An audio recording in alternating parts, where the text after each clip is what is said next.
నమస్తే INB news కి స్వాగతం. నా పేరు యశ్వంత్.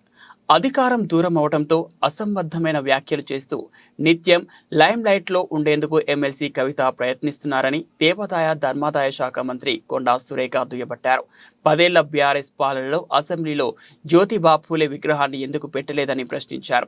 వరంగల్లో విలేకరుల సమావేశంలో మంత్రి మాట్లాడుతూ కాంగ్రెస్ ప్రభుత్వం ముఖ్యమంత్రి రేవంత్ రెడ్డిపై ఎమ్మెల్సీ కవిత చేసిన ఆరోపణలకు మంత్రి కౌంటర్ ఇచ్చారు. అధికారం దుర్వినియోగం గురించి మాట్లాడుతున్న కవిత భద్రాద్రి రామునికి ఏ హోదాతో తన అన్న కొడుకు పట్టు వస్త్రాలు సమర్పించారో సమాధానం ఇస్తే అన్ని ప్రశ్నలకు సమాధానం దొరుకుతుందని అన్నారు. అని చెప్పి చాలా అభ్యంతరకరమైనటువంటి కామెంట్స్ చేసింది. అమ్మ తల్లి, నేను ఒక్కటే అడుగుతా ఉన్నా, భద్రాద్రి శ్రీరాముడికి పట్టు వస్త్రాలు నీ పట్టుకొని పోయిండు మీ అన్న కొడుకు. ఆయన ఏ హోదాలో పోయిండో దానికి ఒక్కదానికి ఆన్సర్ చెప్తే వీటన్నిటికీ కూడా ఆన్సర్ దొరుకుతుంది అనేది నేను తెలియజేస్తా ఉన్నాను. ప్రభుత్వ నిధుల దుర్వినియోగం గురించి మాట్లాడే నైతిక హక్కు మీకు అస్సలు లేదని చెప్తా ఉన్నాను.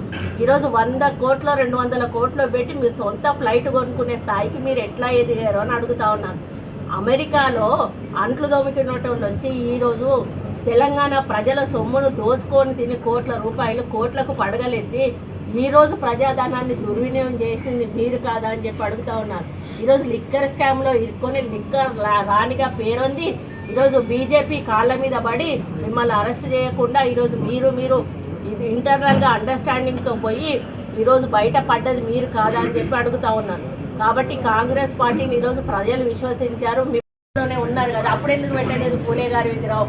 ఇప్పుడు ఆమెకి ఏదైనా లైమ్ లైట్లో ఉండడానికి కొన్ని రోజులు బతుకమ్మ అని, కొన్ని రోజులు జాగృతి అని, ఈ విధంగా ఒక్కొక్కటి పెట్టుకుంటూ పోయింది. ఇప్పుడు లైమ్ లైట్లో ఉండడానికి పూలే విగ్రహాన్ని పట్టుకున్నది. నేను మొన్ననే చెప్పిన, అయ్యో మీ కేటీఆర్ని వర్కింగ్ ప్రెసిడెంట్గా దింపి ఎవరినైనా ఒక బీసీని తీసుకొచ్చి అక్కడ పెట్టి తల్లి నీకు అప్పుడు పూలే మీద ప్రేమ ఉన్నట్టే అని చెప్పాను. ఆ పని ముందు చేసినాక వీటి గురించి మాట్లాడితే బాగుంటుంది, ఆచరణలో చేసినాక మేము మీద విమర్శలు చేస్తే బాగుంటుంది అనేది నా యొక్క